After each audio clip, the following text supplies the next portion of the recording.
여러분은 이 세상이나 세상에 있는 것들을 사랑하지 마십시오. 누구든지 세상을 사랑하면 아버지의 사랑이 그 사람 안에 있지 않습니다.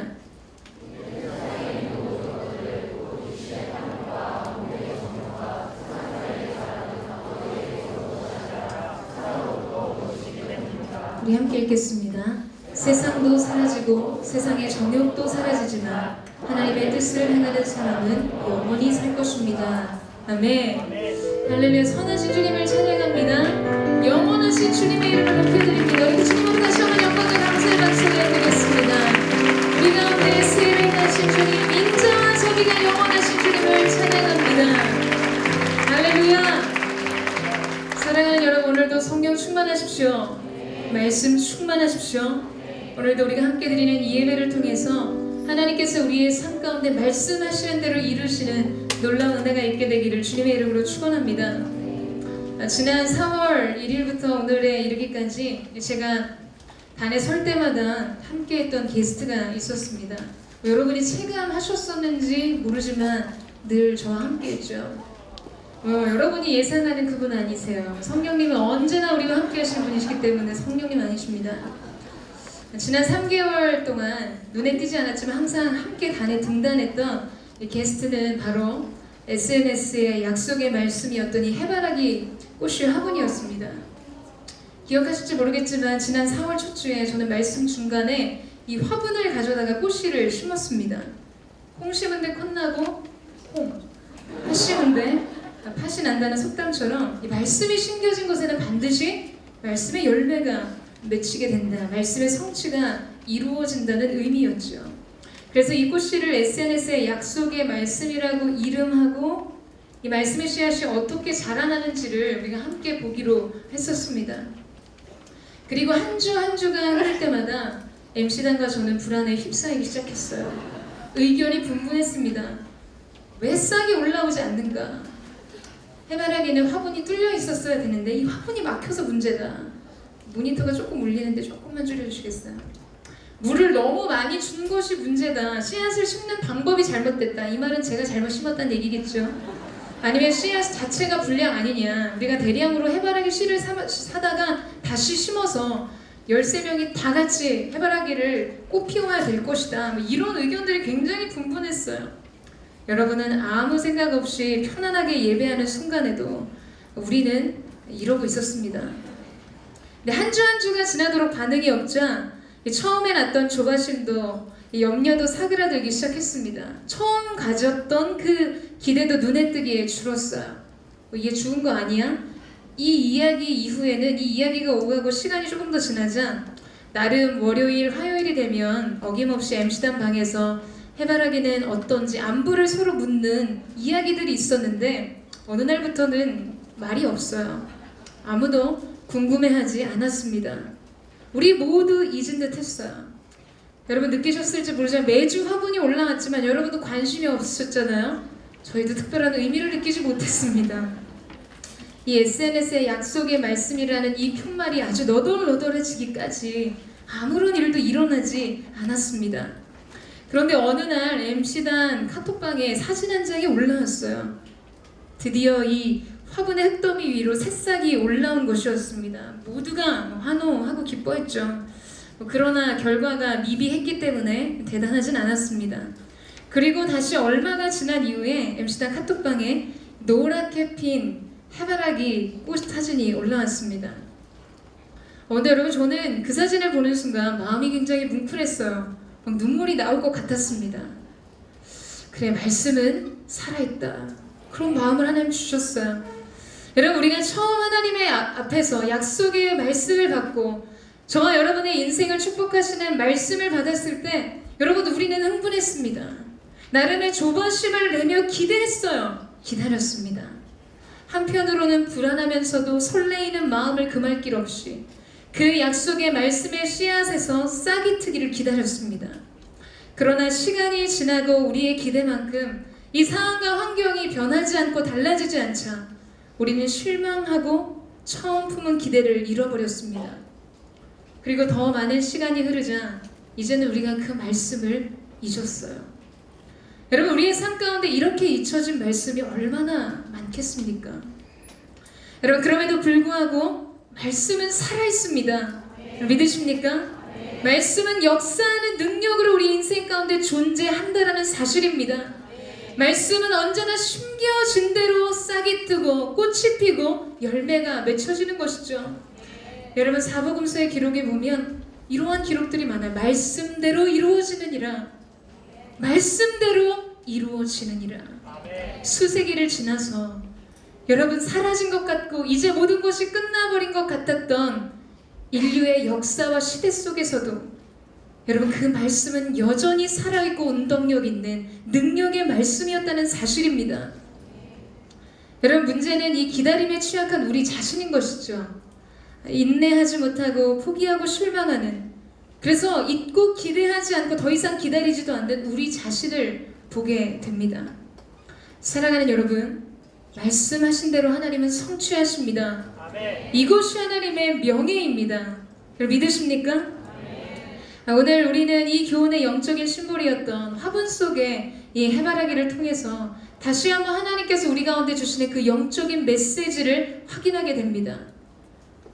우리가 처음 올해 시작하면서 하나님이 주셨던 우리 인생의 약속의 말씀들, 올해의 약속의 말씀들, 여러분의 인생을 축복하셨던 하나님의 말씀들을 다시금 돌아보시고 그 말씀 앞에서 새로운 소망으로 그 말씀의 씨앗에서 꽃이 피고 새싹이 나고 열매가 맺히기를 다시 기대하는 저와 여러분 되시기를 주님의 이름으로 축원합니다. 여러분 이 사실을 믿으세요? 하나님의 약속은 반드시 이루어질 것입니다. 놀라운 일을 행하신 하나님을 다시 한번 감사의 영광의 박수 올려드리겠습니다. 하나님 우리의 삶 가운데 새 일을 행하신 하나님의 역사를 기대합니다. 할렐루야. 정말 기대하세요. 오늘 이 박수는 앞선 감사와 환호의 박수입니다. 자, 그렇다면 여러분, 여러분의 삶 속에 말씀이 성취돼서 그 성취를 본 사람처럼 반응하는 것이에요. 오래 기다렸던 품었던 그 소망이 말씀 안에서 성취되는 그 현장을 본 것 같이 하나님 앞에 영광을 돌리는 것입니다. 준비되셨습니까? 다시 한번 하나님 앞에 감사와 영광의 박수를 드리겠습니다. 놀라우신 주님의 은혜를 찬양합니다. 할렐루야! 할렐루야! 아멘! 사랑하는 여러분 축복합니다. 말씀대로 이루실 것입니다. 네, 여러분의 인생 속에서도 기대하지 않았던 어느 날 하나님께서 이루시는 그 소망의 새싹을 보게 될 줄로 믿습니다. 우리 계속해서 요한일서 강해를 나누고 있습니다. 오늘 우리가 읽은 이 말씀은 요한일서 2장 15절에서 17절의 말씀입니다. 여러분 이 말씀을 한마디로 요약하자면 너희는 세상을 사랑하지 말라라는 말로 결론 지을 수 있을 것입니다. 그러나 이 한 줄의 요약만큼 이 말씀은 우리의 삶 속에서 그렇게 간단하지가 않습니다. 세상을 사랑하지 말라는 성경의 가르침은 그만큼 우리의 존재가 세상을 사랑하고 있다는 반증이죠. 우리의 인생은 세상을 사랑할 수밖에 없는 많은 요소들을 안고 살아가게 됩니다. 자, 그렇다면 여러분 우리는 왜 세상을 이렇게 사랑하게 되는 것일까요? 여러분 연애를 시작할 때 이 사랑의 감정은 상대가 매력적인 대상으로 보이기 시작할 때부터 점화됩니다. 그렇죠? 저 사람과 내가 어린 시절까지 같이 보냈는데 아무 감정과 느낌이 없다가 어느 날 아울리치에서 자매가 헝클어진 머리에 설거지하는 그 모습이 갑자기 매력적으로 보이는 거예요. 이번 여름에 그 놀라운 은혜가 있게 되기를 축복합니다. 많은 시간들을 지나왔지만 여러분 우리 눈에 상대가 매력적이고 호감이 가는 대상으로 발견되어질 때 사랑이 싹트고 점화된다는 것이죠. 여러분 어둠의 권세자인 사단이 여러분과 세상을 짝지어줄 때 굉장히 중요한 한 가지 세팅을 하는데 그것은 바로 세상을 여러분에게 매우 매력적인 대상으로 보이게 만드는 일이라는 사실입니다. 이 세상이 우리 가운데 전해주는 세상의 가치를 손에 넣어야만 행복할 수 있을 것 같게 만듭니다. 너무나 화려하고 아름다워 보여서 이 세상과 버타여 살고 싶은 충동을 느끼게 만드는 것이죠. 그렇다면 사단이 왜 이런 작업을 할까? 세상과 우리가 사랑에 빠지도록 하는 것이죠. 근데 여러분 이러한 작업을 하는 사단의 이유는, 이러한 사역의 이유는 이렇게 세상을 치장시키는 이유가 있다라는 거예요. 여러분 그것은 화장이 두꺼워지는 이유와 같습니다. 여러분 화장이 두꺼워지는 이유가 무엇입니까? 형제들도 요새 다 하시잖아요. 화장이 두꺼워지는 이유가 뭐죠? 뭐 화장을 안 한 것을 이렇게 바라봐주기 조금 어렵기 때문에 그렇죠? 이 본질을 숨기기 위해서 치장하는 것이에요. 그게 깊어지다 보면 화장이 아니라 변장이 되기도 하죠. 여러분 프랑스에서 향수가 발달한 이유를 잘 알고 계시죠? 왜 향수가 발달했습니까? 네, 프랑스 사람들은 씻는 것을 별로 좋아하지 않았어. 샤워를 잘하지 않았기 때문에 나는 몸의 냄새를 가리기 위해서 생각해낸 것이 향수였습니다. 그래서 향수가 굉장히 발달했어요. 여러분 가끔 우리 SNS 공동체 SNS에서 뭐 레크레이션이나 그룹별 대항을 하게 되면 그룹에게 주는 선물이 있잖아요. 여러분 그 선물들의 크기가 왜 그렇게 쓸데없이 크고 화려할까요? 왜 그럴까요, 여러분? 막상 까보면 별거 아닌데 본질의 초라함을 감추기 위해서이죠. 본질, 별 볼 일 없는 내용물을 가리기 위해서 포장에 엄청나게 신경을 쓰는 것입니다. 여러분 외출을 준비하는 사람들이 옷을 입으면서 이런 질문들을 많이 합니다. 나 뚱뚱해 보여? 그럼 진실은 뭘까요? 아니, 뚱뚱해. 무슨 말인지 아시겠어요? 뚱뚱해 보이는 것이 아니라 뚱뚱한 거예요. 근데 그걸 가리려고 온갖 신경을 쓰는 것이죠. 나 초췌해 보여? 아니, 초췌해. 이게 진실이겠죠.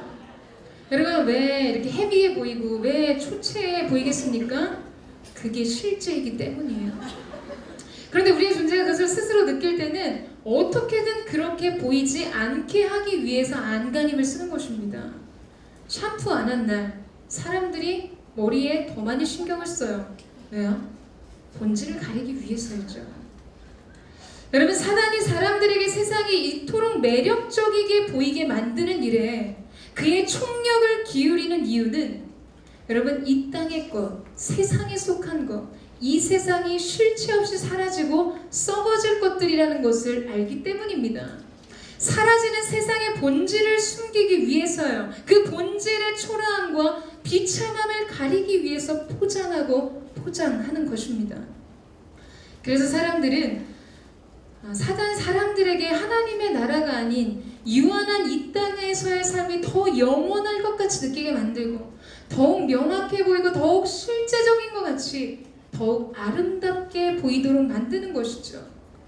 하나님의 나라와 경쟁하기 위해서는 어떻게든 이 세상을 매력적인 것으로 보이도록 발버둥 치는 것입니다. 큰 이슈가 되었던 사건이었죠. 오래전에 미국 남부에서 대형마트에 도둑이 든 사건이 있었습니다. 뭔가 외부인의 침입 흔적이 보이고 이 보안 경보가 발행이 되었는데 막상 경찰과 이 매니저가 확인해 보니까 없어진 것이 하나도 없었어요. 아무런 문제가 없었습니다. 그래서 별탈 없이 몇 날이 지나갔어요. 그런데 어느 날 이 매니저가 이상한 느낌을 받게 됩니다. 계산대를 통과하는 물건들의 가격이 이상한 점이 발견되었던 것이었어요. 고가의 전자기기 제품들이나 의류나 생활용품 중에서 굉장히 값비싼 제품들이 완전히 헐값에 찍혀서 계산되고 있었던 것을 발견한 것이죠. 몇 번은 고개를 갸우뚱거리기는 했지만 특별 세일가 상품이었나 이렇게 생각하고 넘어간 몇 날의 시간들이 있었습니다. 그런데 이러한 일들이 계속된 이후에 마침내 문제를 알게 되었어요. 얼마 전 그 외부인의 침입 사실이 있었던 그날, 도둑이 다녀간 그날, 아무것도 잃어버린 것이 없이 아무 문제가 없었던 것 같았지만 실제로는 그날 굉장히 큰 도둑을 맞았습니다. 그때 들어왔던 도둑들은 이 물건을 훔쳐간 것이 아니라 사방팔방 다니면서 뭘 했냐면 물건의 가격표를 바꾸는 일을 했어요. 택을 다른 걸로 바꾼 것이죠. 그래서 아주 값비싼 물건들을 헐값에 살 수 있도록 가격의 택을 바꿔 놓았던 것이었습니다. 몇 주 동안 그 마트에서 팔린 물건들은 말도 안 되는 헐값들에 팔려나갔어요. 그 손실액이 엄청난 것이었습니다. 여러분 저는 이 사건을 보면서 우리의 인생 속에 사단이 찾아와서 하는 도적질의 전략이 무엇인지를 보게 됩니다. 여러분 그것은 가치체계를 혼란시키는 것이에요. 가치를 혼동하게 하는 것입니다.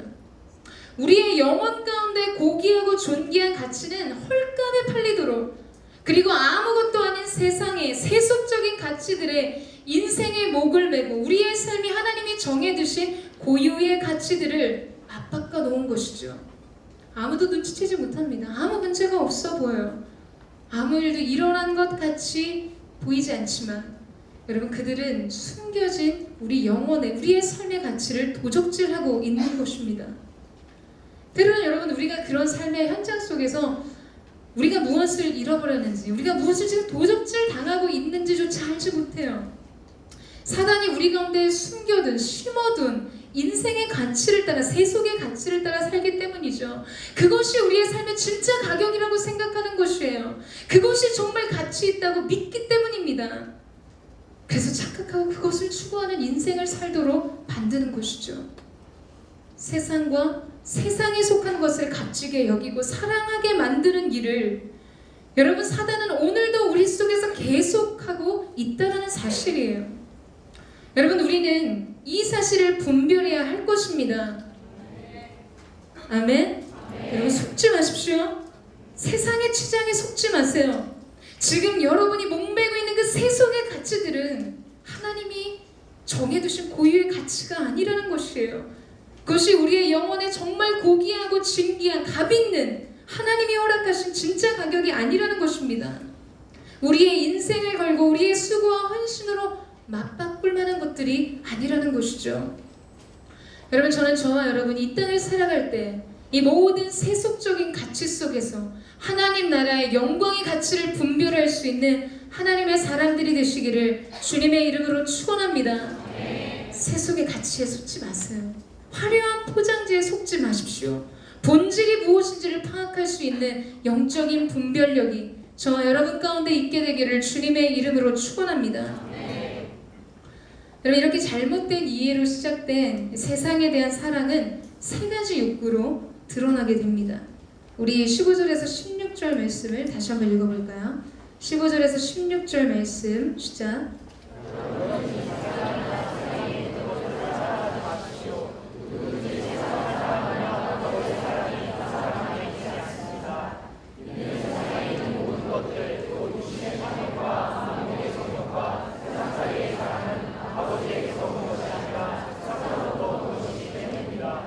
자, 여러분, 세상을 사랑하게 될 때 인간이 추구하게 되는 세 가지 욕구를 성경은 무엇이라고 이야기하고 있습니까? 첫 번째, 육신의 탐욕입니다. 하나님의 기대를 저버리고 인간 자신의 욕구를 선택하는 죄악된 경향성이라는 거죠. 여러분, 하나의 포인트가 아니라, 죄가 아니라 죄의 경향성입니다. 여러분, 이렇게 우리가 시내가 아니더라도 비가 오는 날 이렇게 도랑이 형성되는 것을 보게 되죠. 그러면 한 물길이 형성이 되면 위에서 떨어지는 빗방울과 물길들이 하나의 물줄기로 모이게 되는 현상들을 보게 됩니다. 하나의 경향성이 생기기 때문이에요. 여러분, 이해되십니까? 우리 안에 육신의 탐욕이란 이런 죄된 경향성을 의미하는 것입니다. 모든 죄악의 뿌리가 되는 것이 바로 인간 안에 있는 탐심임을 보게 되는 것이죠. 육신의 욕심을 의미합니다. 사단은 우리에게 계속해서 이 마음을 강하게 충동질하게 해요. 더 많이 갖고 싶게 하고 더 많이 가져야만 행복할 것이라는 메시지를 계속해서 우리 안에 심어 놓습니다. 그것이 우리를 지배하게 만들어요. 여러분, 그래서 인간은 더 행복해지기 위해서 더 많은 것에 욕심을 내게 됩니다. 우리의 삶의 문제는 이전 우리의 선조들의 인생사이처럼 여러분, 더 이상 먹고 입고 살고의 문제가 아니에요.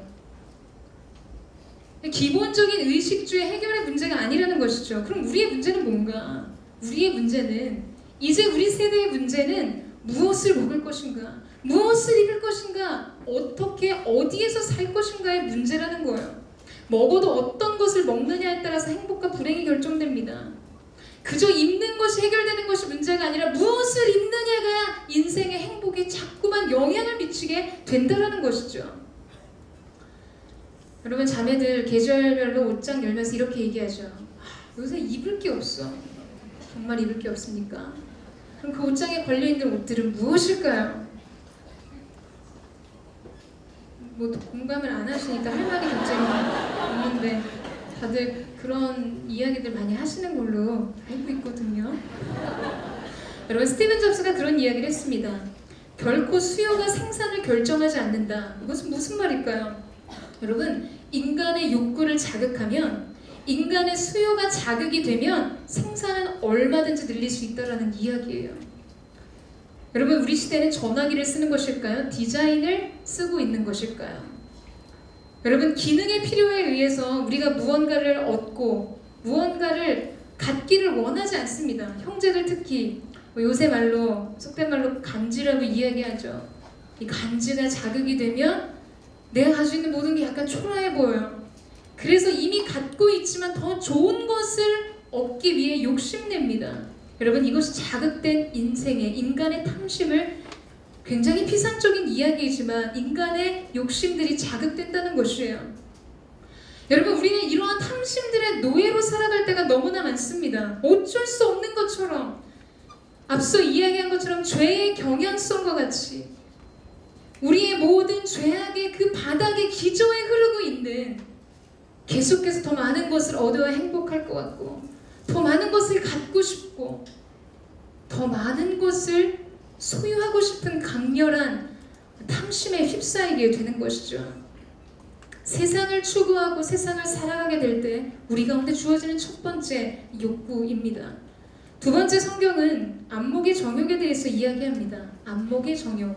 그럼 이것은 눈에 보이는 것들에 대한 정욕을 의미하죠. 눈은 여러 감각기관 중에서 쾌락을 감지하는 가장 첫 번째 통로라고 할 수 있습니다. 성경의 많은 인물들이 그들이 보고 주목한 것으로부터 범죄가 발생한 것들을 확인할 수 있어요. 다윗은 밧세바의 목욕 장면을 보고 범죄의 길로, 죄악의 자리로 내려갑니다. 하와는 보암직하고 먹음직한 선악과를 주목함으로 범죄의 자리에 빠지게 되었어요. 우리의 인생이 주목하지 말아야 할 사실에 시선을 주게 되면 여러분, 우리의 마음속에 죄에 대한 강렬한 열망이 일어난다는 것입니다. 세상을 향해 힐끗거리는 마음, 그것을 주목하는 마음들, 그 시선으로부터 죄의 욕구가 증폭된다는 것이죠. 여러분, 그래서 성경은 믿음의 주여 온전케 하신 이인 예수를 바라보라 말씀하십니다. 원어 성경에는 너의 시선을 그분께 고정하라라고 말씀하고 계세요. 너의 시선을, 영적인 시선을 통제하라 말씀하시는 것입니다. 내가 보는 것으로부터 쾌락과 인생의 만족을 누리고자 하는 욕심, 그리고 이제는 내가 누군가에게 그렇게 보여지기를 원하는, 세상의 화려함을 추구하는 인생의 자리로 전락하게 되는 안목의 정욕에 대해서 말씀하고 계신 것이죠. 여러분, 인생 살아가면서 어떠세요? 세상의 화려함에 여러분의 마음을 뺏길 때가 있지 않습니까? 여러분의 눈의 시선, 그 눈길의 방향성을 여러분 통제해야 합니다. 성령의 다스림을 받아야 합니다. 여러분, 여러분의 시선이 오직 믿음의 주 온전케 하신 주 예수께 고정되는 은혜가 있게 되기를 주님의 이름으로 축원합니다. 영혼의 시선만 주께 고정할 수 있다면 여러분, 우리의 존재가 믿음의 주여 온전케 하신 예수로 말미암아 우리의 존재가 온전케 되어진다는 말씀이세요. 여러분의 눈은 지금 무엇을 바라보고 계십니까? 여러분, 그럼 사람들에게 여러분 어떻게 비춰주기를 원하세요? 그냥 나 혼자 있을 땐 괜찮은데, 여러분, 이러한 자극들은 세상 속에서 사람들 앞에서 내가 어떻게 비춰지느냐에 노출될 때 우리의 허영과 우리의 화려함에 대한 우리의 탐심이 자극되는 것들을 보게 됩니다. 저는 오늘 이 시간 성령께서 우리의 영혼을 사로잡으심으로 우리가 이 땅을 살아갈 때 모든 우리 안에 숨겨져 있는 안목의 정욕들이 끊어지는 은혜가 있게 되기를 주님의 이름으로 축원합니다. 영혼의 시선을 통제하십시오. 예수님을 바라보세요. 그때 주님께서 우리의 영혼을 붙드시고 온전케 하실 것입니다.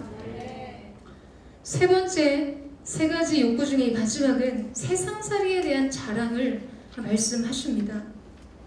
우리는 세상을 살아갈 때 여러분, 우리 존재, 자기의 존재의 가치를 증명해야 한다는 불안에 시달려요. 소유나 외모나 학벌이나 재정의 능력이나 경력 등으로 내가 무엇을 가진 사람인가, 내가 무엇을 할 수 있는 사람인가를 말하고 싶어 합니다. 내가 가진 것으로 나는 어떠한 사람이라고 말하고 싶어요. 내가 할 수 있는 능력으로 나는 이러한 존재라고 말하고 싶어 한다는 사실입니다. 그래서 끊임없이 세상은 하나님의 사람들에게, 이 땅의 사람들에게 이러한 것들이 증명되지 않고서는 너는 사랑받을 수 없다, 너는 인정받을 수 없다고 가르치기 때문에 사람들은 이러한 것들을 획득하기 위해서 자신의 인생을 바칩니다. 그리고 사람들 앞에서 자기가 가지고 있는 쌓인 자기 능력을 펼쳐 보이면서 자랑하고 싶어요. 자기 존재 가치의 증명이죠. 나 이런 사람이야. 이걸 말하고 싶은 거예요. 그래서 이제 나 사랑받을 수 있어. 자기 자신이 속한 세상의 공동체나 그 모든 공동체 속에서 내가 얼마나 필요한 존재인지를 확인받으려고 합니다. 여러분, 그래서 우리의 존재는 자랑할 만한 것들을 갖추기 위해서 인생을 살 때가 너무나 많아요. 누가 여러분을 봐주지 않는다면 굳이 그거 필요 없지만 내가 그거 반드시 있어야 된다고 여기는 것들을 가만히 살펴보면 문제는 그것 때문에 내 존재 가치가 인정받아서 그것이 반드시 있어야 된다고 느끼게 될 때가 있다는 사실입니다. 여러분, 이러한 모든 잘못된 가치들이 저와 여러분 안에서 끊어지는 은혜가 있게 되기를 주님의 이름으로 축원합니다. 여러분, 하나님은 단 한 번도 말씀 속에서 너의 존재 가치를 내게 증명해 보라고, 너 어디 말씀 그만큼 읽고 신앙생활 열심히 해서 내가 너를 사랑해도 될 만한 존재로 네 자신을 증명해 보라고 단 한 번도 그렇게 말씀하신 적이 없으셨어요. 하나님은 우리를 향해 너는 보배롭고 존귀한 내 자녀라고 말씀하십니다. 하나님의 사랑을 얻기 위해서 노력하지 마세요. 그 사랑 안에 거하는 것입니다. 그 사랑을 신뢰하는 것입니다. 그 말씀의 능력 안에 거하는 저와 여러분 되시기를 주님의 이름으로 축원합니다. 여러분, 이렇게 세상이 추구하게 하는 인간의 이런 세 가지 욕구를 일으키는 이 세상의 메시지를 정리하자면 한마디로 뭐냐면 너 자신을 사랑해 라는 뜻을 계속해서 주고 있어요. 너 자신을 더 사랑하라고, 너 자신을 더 귀하게 여기라고, 너의 인생은 중요하다고, 너의 감정이 원하는 대로 하라고, 너는 행복해질 권리가 있다고. 여러분, 마치 이러한 메시지를 처음 들을 때는 그럴싸합니다. 마치 우리 자신을 위하는 것처럼 위장하며 다가온다는 것이에요. 여러분, 그러나 인류가 죄의 뿌리를 갖게 된 에덴에서의 그날을 우리는 다시 기억하게 됩니다. 여러분, 그날도 사단은 그렇게 말했어요. 왜 그걸 먹으면 안 되는 건데? 네가 만약 그거를 먹는다면 하나님처럼 눈이 밝아져서 선악을 분별할 수 있는 지혜가 있을 텐데, 너가 만약 그 지혜를 갖는다면 너의 존재는 훨씬 더 월등해지는 존재가 될 텐데, 너는 훨씬 더 탁월한 능력을 가질 텐데, 그렇다면 너는 훨씬 더 행복해질 텐데 라고 이야기하죠. 여러분, 저는 아직도 인상적으로 기억이 되는 앙케이트 조사가 있습니다. 크리스찬 청년 자매들을 대상으로 성경 인물 중에서 가장 결혼하고 싶은 인물들을 손꼽아 보라고 했어요. 우리가 예상하는 것처럼 당연히 다윗, 요셉, 보아스 이런 인물들이라고 저도 생각했습니다. 그런데 예상 외의 인물이 2위를 뽑혔어요. 누군지 아세요? 아담이었습니다. 저는 좀 의아했죠. 여러분, 아담 좀 그렇잖아요. 약간 헐벗어 보이기도 하고, 이 어감도 예배 때 부르는 이름 아니고서는 약간 이 바바리맨도 생각나고, 그래서 이 아담은 별로 이렇게 아주 기분이 좋지 않아요. 근데 자매들이 결혼하고 싶은 신랑의 1순위를 아담으로 꽂았다니까, 꽂은 게 아니라 꼽았다니까. 여러분, 그런데 그 이유가 더 재밌어요. 아담이 결혼하고 싶은 남자 1위인 이유는 인류 역사상 유일하게 시어머니와 시댁 식구가 없는 남자라는 사실이었어요. 말씀을 그렇게 깊고 심도 있게 보셨고 파악하죠. 근본적으로 자유로운 영혼이라는 거예요. 게다가 바람필 걱정도 없어요. 대체 누가 있어서 걱정하겠습니까? 여러분, 하와만큼 행복한 여자 어디 있어요? 대체 뭐가 부족한 것일까요? 모든 것을 다 취해 얻을 수 있어요. 너는 내 뼈 중에 뼈, 살 중에 살이로다. 다른 대체 인물도 없어요. 고생할 다른 이유들이 없습니다. 에덴에서의 하루의 일상은 부족함이 없는 하루였어요. 이미 모든 것이 충분했습니다. 그러나 그녀에게 없었던 단 한 가지 결핍이 주목하게 되었을 때 하와는 불행을 느끼게 되었어요. 강한 죄의 열망을 느끼게 됩니다. 저거 없으면 나는 완전한 행복 속에 들어가지 못할 것 같아. 저게 있어야만 행복할 것 같은 죄의 열망을 느끼게 되죠. 자기 자신이 너무나 중요하기 때문에, 자기 자신을 가장 사랑하기 때문에 자기 자신의 행복을 위한 선택과 결정을 하게 되는 것입니다. 사단이 부추기는 것이 그거라는 거예요. 넌 너무나 중요한 존재인데 왜 네가 행복해서는 안 되니? 왜 그것을 먹어서는 안 되니? 말하는 것이죠. 여러분, 이것이 사단의 전략이라는 것입니다. 여러분, 세상은 오늘도 여러분에게 말하죠. 너 자신을 사랑해라. 이 말은 매우 성경적으로 들리나 그렇지 않다라는 것이에요. 여러분, 우리 자신에 대한 사랑은 우리를 지으신 하나님 그분을 사랑할 때 온전해지는 것입니다. 믿으십니까? 그러나 세상은 그러한 생각을 할 겨를도 없이 우리를 충동하며 몰고 갑니다. 네 감정 느끼는 대로 하라고, 한 번 사는 인생 즐기라고, 행복할 권리가 내게 있다고, 너는 그럴 자격이 있다고, 너의 행복을 위해 살라고 이야기합니다. 여러분, 그러나 그 메시지는 결국 우리의 삶을 파괴시키고 우리의 인생을 불행에 빠지게 만듭니다. 왜냐하면 이 세상의 모든 것은 사라지는 안개와 같고 부서지듯 소멸하는 파도의 폭발과 같기 때문입니다. 우리가 그것을 위해서 우리의 인생을 걸고 사라질 가치를 붙들기 위해 달려갔는데 어느 날 보니까 그것은 영원한 것이 아니었어요. 그저 사라지고 썩어지는, 여러분, 그 순간 우리는 그러한 순간 엄청난 허무와 공허, 비참한 절망에 빠지게 됩니다. 여러분, 17절 말씀을 보세요. 세상도 사라지고 세상의 정욕도 사라지지만 하나님의 뜻을 행하는 사람은 영원히 살 것입니다. 아멘. 성경은 오늘 우리 가운데 사라지는 것과 영원한 것이 무엇인지를 말해줍니다. 세상도 사라지고 그 세상 속에서 우리가 추구하던 모든 육신의 정욕도 사라지지만 하나님의 뜻은 영원하며 그 뜻을 행하는 사람 또한 영원할 것이다. 여러분, 그토록 사랑하고 인생을 걸었던 세상은 사라지고 없어질 것입니다. 그 세상은 썩어지고 마치 아침에 피어오르는 안개가 아침 햇빛에 사라지는 것처럼 그렇게 사라진다는 거예요. 그런데 오직 영원한 것이 있는데 그것은 하나님께 속한 그분의 뜻과 그분의 나라라는 사실입니다. 여러분, 무엇을 위해 살기를 원하세요? 여러분, 무엇을 위해 살기를 원하십니까? 여러분, 우리가 세상에 자꾸 목을 매는 이유 중에 하나가 이 세상의 지불 방식이 선물이기 때문입니다. 이 보상과 유익이 즉각적으로 주어집니다. 아주 피부로 느끼듯이 실제적이고 즉각적인 필요를 우리의 삶에 채워줘요. 그리고 너무나 명확하고 확실합니다. 그런데 하나님 나라의 지불 방식은 후불이에요. 새빠지게 고생하고 견뎌도 나중에 받는 임금처럼 느껴집니다. 정말 줄까? 안 줄까? 의심하게 되는 보상처럼 굉장히 미지하고 모호해서 그의 나라를 추구하지 못하게 되는 것이죠. 현재의 고난은 장차 우리에게 나타날 영광과 좋게 비교할 수 없도다. 아멘이시죠? 근데 우리가 아멘은 하는데 지금 영광을 후불 처리하신 거예요.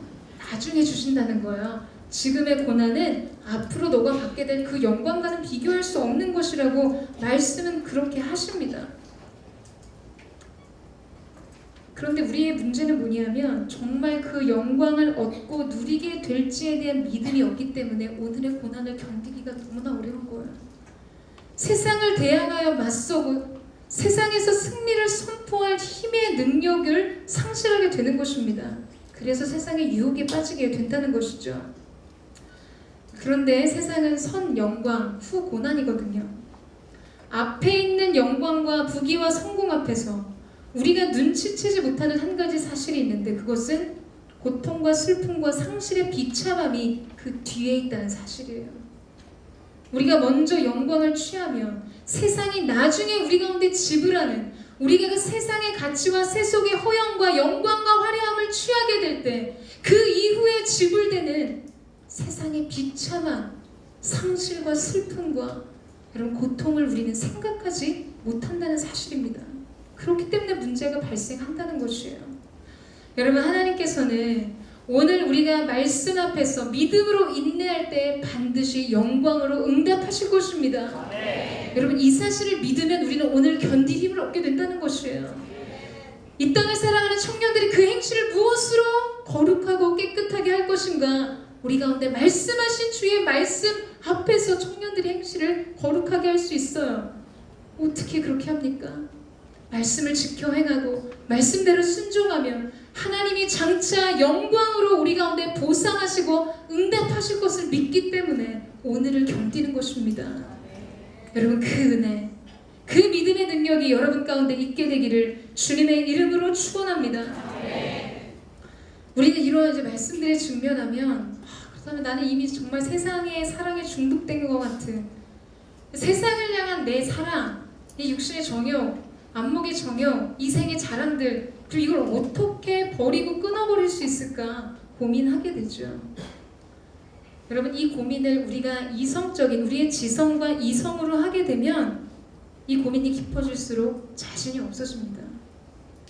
해낼 수 없는 숙제같이 여겨지거든요. 이 땅에서 삶을 살아가는데 세상은 내게 그걸 요구하는데 여러분, 아무리 머리를 굴려도 답이 나오지 않아요. 그러면 우리는 정말 내가 해결할 수 없는, 할 수 없는 숙제를 떠안는 마음이 들 때가 있습니다. 그런데 오늘 성경은 우리 가운데 그 해답을 말해주고 있습니다. 15절 말씀을 다시 보시겠어요? 우리 15절 말씀을 같이 한번 다시 읽겠습니다. 시작! 여러분은 이 세상이나 세상에 있는 것들을 사랑하지 마십시오. 누구든지 세상을 사랑하면 아버지의 사랑이 그 사람 안에 있지 않습니다. 그럼 누구든지 세상을 사랑하면 아버지의 사랑이 그 안에 있지 않다. 이 말은 하나님을 사랑하는 것과 세상을 사랑하는 것은 공존할 수 없다는 말씀입니다. 양립할 수 없다는 것이에요. 그렇기 때문에 우리는 세상에 대한 사랑을 이길 수 있는 방법이 무엇인지를 알게 됩니다. 여러분, 무엇일까요?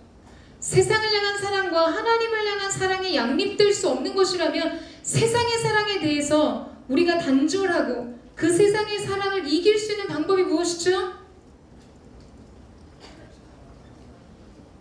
제 설교문을 보신 거 아니죠?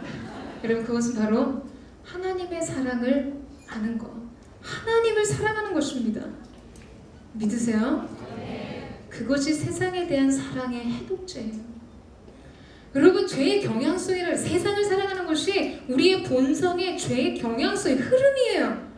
내가 노력하지 않아도 휩쓸려가는 물줄기에 떠있는 돛담배처럼, 여러분, 거스리는 힘이 없이는 그냥 흘러가는 것처럼. 그런데 이 죄의 경향성을 이길 수 있는 한 가지 방법을 하나님 말씀 속에서 가르쳐주고 계신데, 그것은 하나님을 사랑하는 것이라는 겁니다. 여러분, 갈라디아서 5장 17절 말씀에도 이렇게 말씀하시죠. 성령을 쫓아 행하라. 그래야면 육체의 욕심을 이루지 아니하리라. 육체의 욕심을 버리기 위해서, 끊어내기 위해서 대적하면서 가는 것이 아니라는 거예요. 그럼 너무나 고통스럽습니다. 자기 자신에 대해서 끝없는 절망과 좌절을 느끼게 돼요. 우리의 존재는 어떻게 가야 하는가? 성령을 쫓아 행하는 것입니다. 주님을 사랑하는 사랑 안에 거하는 것이에요. 우리가 전심으로 주 예수를 사랑하고 또 사랑하면 세상 즐거움, 우리가 이전에 누렸던 세상의 모든 낙이 그럼 우리에게 굉장히 쓸데없어지게 되는 것이죠. 여러분, 무엇으로 세상을 이기시겠어요? 세상이 여러분에게 요구하는 그 가치들을 어떻게 끊어내시겠습니까? 그것은 여러분의 결단으로 되는 것이 아니라 여러분이 하나님을 사랑할 때 그 사랑이 세상에 대한 여러분의 사랑을 이기게 하시는 것입니다. 세상의 메시지는 세상은 나를 사랑하라고, 너 자신을 사랑하라고 말하지만 성경은 하나님을 사랑하라고 말씀하고 계세요. 여러분, 우리의 존재가 정당한 것 같지만 자기 자신을 향한 자기 이기심, 자기 사랑에 붙들릴 때는 불행을 느끼지만 하나님을 향한 사랑에 붙들릴 때는 참 자유와 기쁨을 누리게 됩니다. 여러분, 저는 여러분이 그 기쁨이 무엇인지, 그 자유가 무엇인지를 아는 하나님의 사람 되시기를 주님의 이름으로 축원합니다.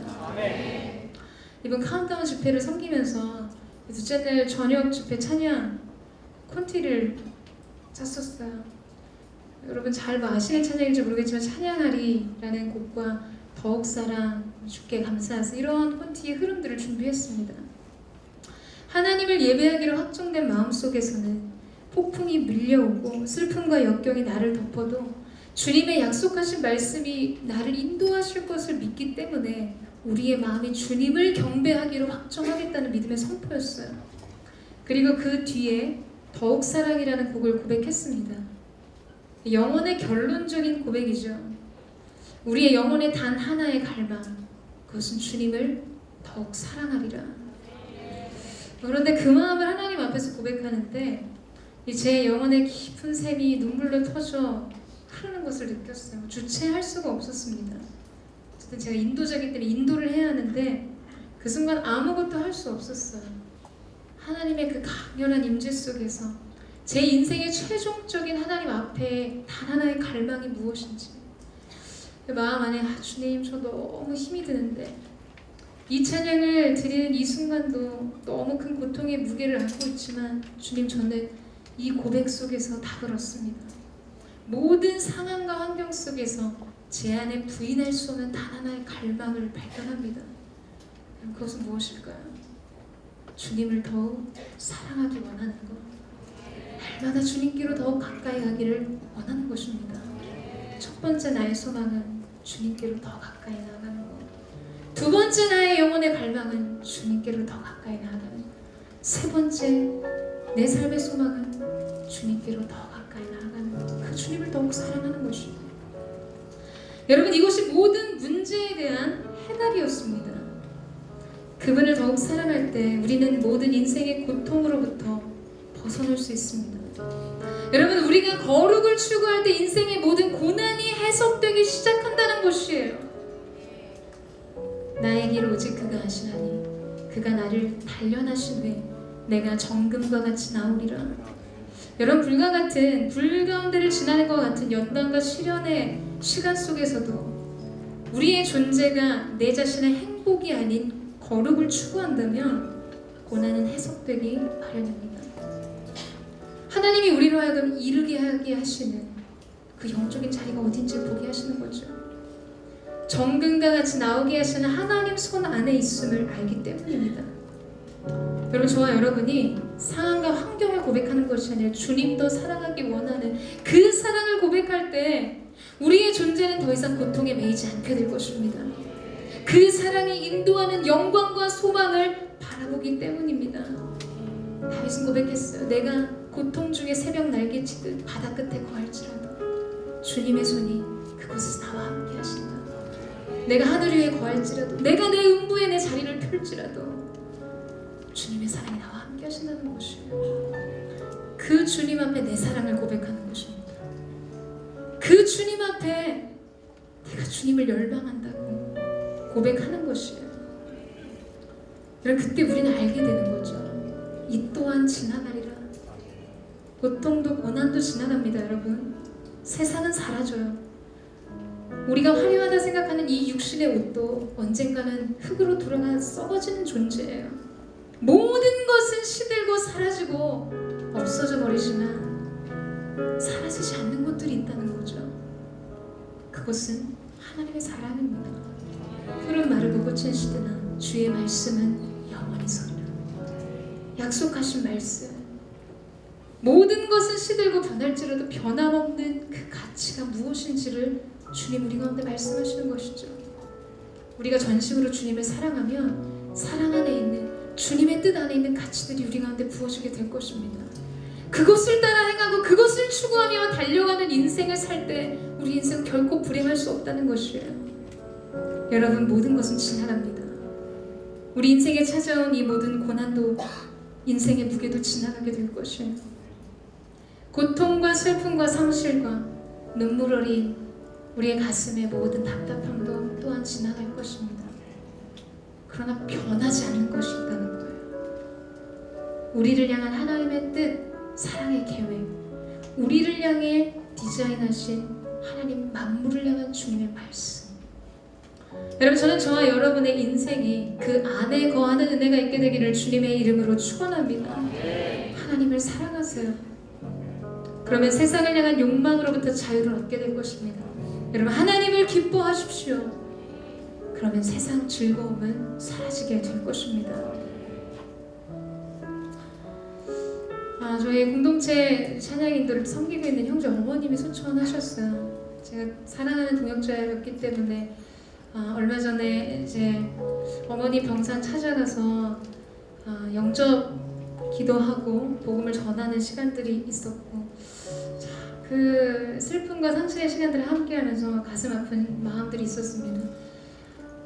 장례 예배를 섬기면서 위로 예배 때 말씀 중에 계시록 14장 13절 말씀을 나눴어요. 이후로부터 주 안에서 죽는 자들은 복이 있나이다. 여러분, 놀랍지 않습니까?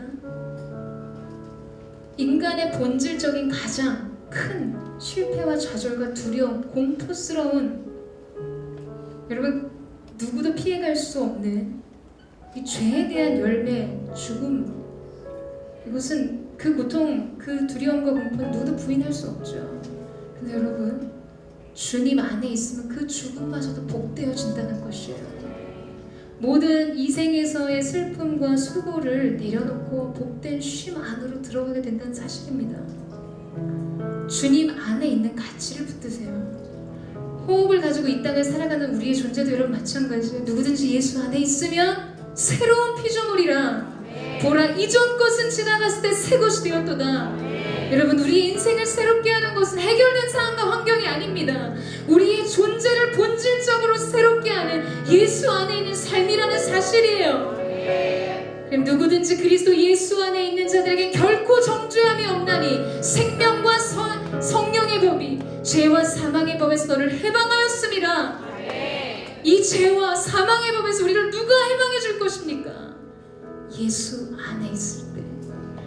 세상은 지나가고 이 땅의 세속의 가치들은 변하지만 변함없는 주님 안에 있는 가치를 붙들 때, 여러분, 우리가 피해갈 수 없는 죽음의 문제까지도 하나님 축복으로 변화시켜 주신다는 사실이에요.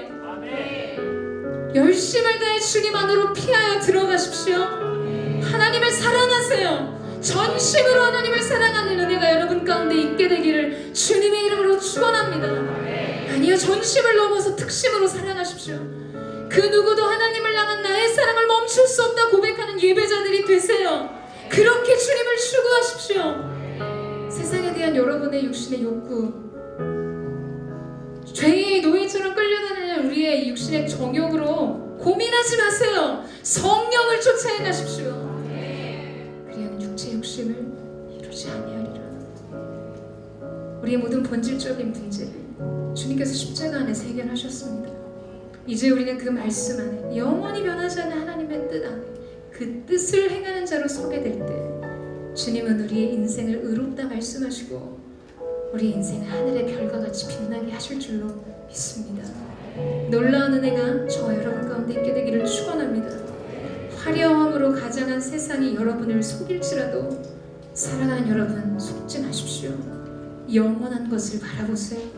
영원히 쇠하지 않고 변하지 않는 하나님 뜻 안에서 그분의 나라를 구하는 저와 여러분 되시기를 주님의 이름으로 축원합니다. 우리 함께 찬양하며 하나님의 거룩하신 임재 앞으로 나아가기를